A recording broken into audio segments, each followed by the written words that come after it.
여러분들은 어디에 소망을 갖고 살아가고 계십니까?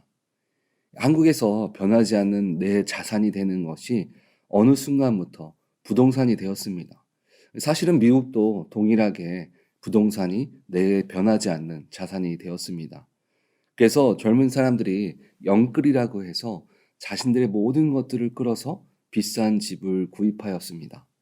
내가 가진 집에 소망을 두면서 언젠가는 지금 투자한 내 비용보다 더 많은 돈을 얻기 위해서 집을 구입하였습니다.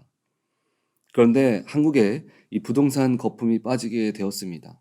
그래서 올라가는 금리로 인해서 집을 구입한 많은 젊은이들이 현재 빚에 허덕이고 있다라는 뉴스를 본 적이 있습니다. 최근에 한국에 있는 지인과 통화를 하면서 재밌는 이야기를 들었습니다. 얼마 전만 해도 자신도 집을 갖기 위해서 무리해서 돈을 모았다라고 합니다. 그런데 모아도 결국 집을 구입할 수 있는 형편이 안 되었다고 합니다. 그래서 나는 무능하다라고 하면서 자책을 하며 결국은 집을 사는 것을 포기했다라고 합니다. 그런데 한국에 그 부동산 거품이 빠졌다는 뉴스가 나온 이후에 그 친구와 전화를 하였더니 하는 말이 뭐였냐면 자신이 돈이 부족해서 집을 사지 않은 것이 얼마나 큰 하나님의 은혜인지 모르겠다라고 이야기하는 것입니다. 크리스찬이라고 말하는 많은 사람들이 자신의 소망의 가치를 어디에 두냐에 따라서 하나님의 은혜를 누렸다 말하기도 하고 은혜 없는 삶을 살아가고 있다라고 말하기도 합니다. 오늘 본문은 우리의 인생의 소망이 어디에 있음을 정확하게 말해주고 있습니다. 오늘 본문 21절을 보면 너희는 그를 죽은 자 가운데서 살리시고 영광을 주신 하나님을 그리스도로 말미암아 믿는 자니 너희 믿음과 소망이 하나님께 있게 하셨느니라. 성경은 우리 인생의 소망이 오직 주님께 있다라고 말해주고 있습니다. 그렇다면 하나님께 소망을 품는 자의 삶은 어떤 모습일까요? 오늘 본문 22절을 보면 너희가 진리를 순종함으로 너희 영혼을 깨끗하게 하여 거짓이 없이 형제를 사랑하기에 이르렀으니 마음으로 뜨겁게 서로 사랑하라. 하나님의 말씀이 우리 안에 소망이 되어서 살아가는 자에게는 순종함이 있다라고 이야기합니다. 그리고 그 안에는 정결함이 우리들에게 임한다라고 이야기합니다. 마지막으로 그 안에 사랑이 넘치게 될 것이라고 오늘 성경은 말하고 있습니다. 우리의 의지로 갖는 것이 아니라 주님께 소망을 갖는 삶을 살아갈 때 주님께서 이 마음들을 우리들에게 허락해 주신다는 것입니다. 그러나 사람들은 영원하지 않는 것에 집착합니다. 영원하지 않는 것을 위해서 살아가고 그것을 얻기 위해서 수많은 노력을 하면서 살아갑니다. 왜 그럴까요? 우리들은 하나님의 축복의 원리를 잘 알지 못하기 때문에 그렇습니다. 우리가 보는 단순한 순종, 정결함, 사랑은 그저 우리들의 마음을 편안하게 하기 위해 살아가는 방법이라고만 생각합니다. 이스라엘 초대 왕인 사울은 자신의 인생을 살아가기 위해 신앙생활을 했습니다. 내가 잘 되고 내가 잘 먹고 잘 살기 위해서 주님께 예배하는 삶을 살았습니다. 그런데 그에게 주님은 사무엘 15장 22절의 후반절 말씀을 보면 이렇게 말씀하십니다. 순종이 제사보다 낫고 듣는 것이 순양의 기름보다 나으니. 성공을 위해서 헌금하고 자신의 왕권을 위해서 예배했던 사울에게 주님은 주님께 순종하는 것이 더 낫다라고 말씀하십니다. 우리는 우리의 목적을 위해서 신앙생활을 할 때가 있습니다.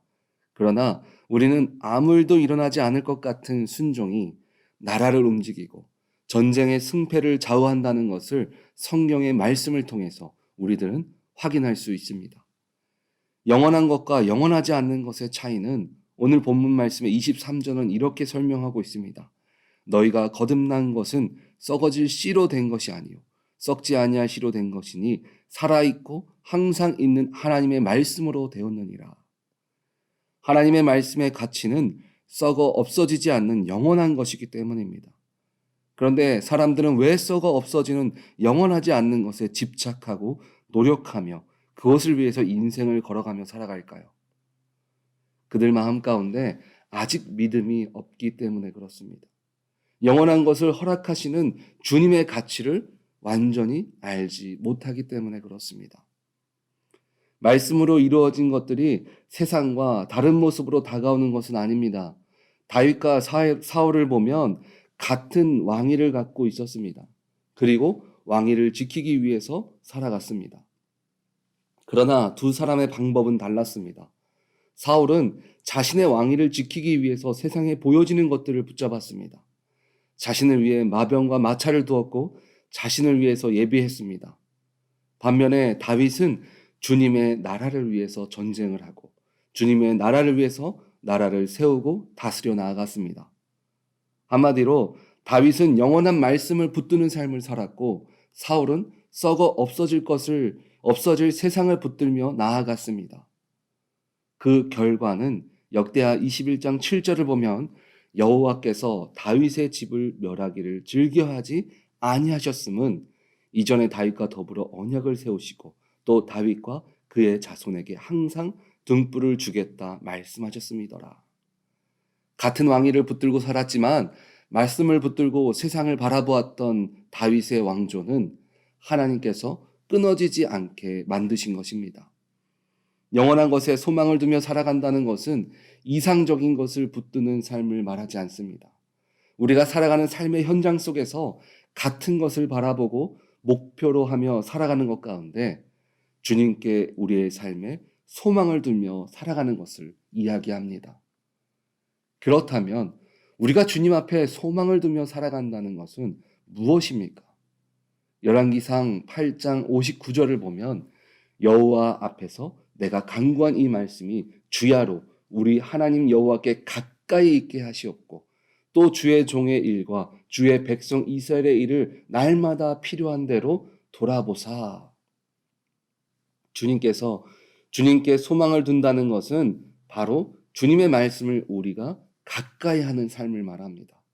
세상에 사람들과 같이 살아가고 같은 것을 바라보며 살아갑니다.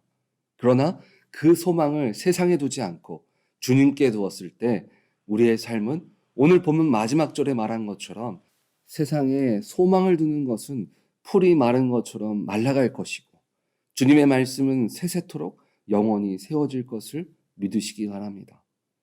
성도란 그리스도에게 소망을 둔 사람을 말합니다. 세상 사람들은 순종하면 뭐해?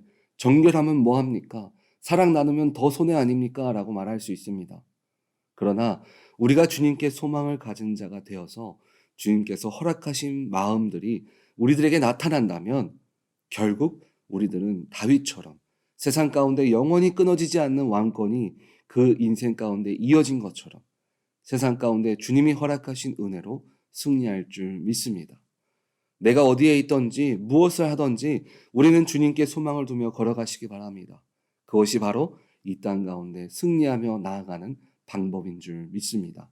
우리 오렌지 한인교회 성도님들은 구원받은 자로 세상 가운데 바른 성도의 삶을 살아감을 통해서 마르지 않는 샘물처럼 세상 가운데 주님이 부어주시는 축복이 늘 차고 넘치시기를 주님의 이름으로 축원드립니다. 아멘.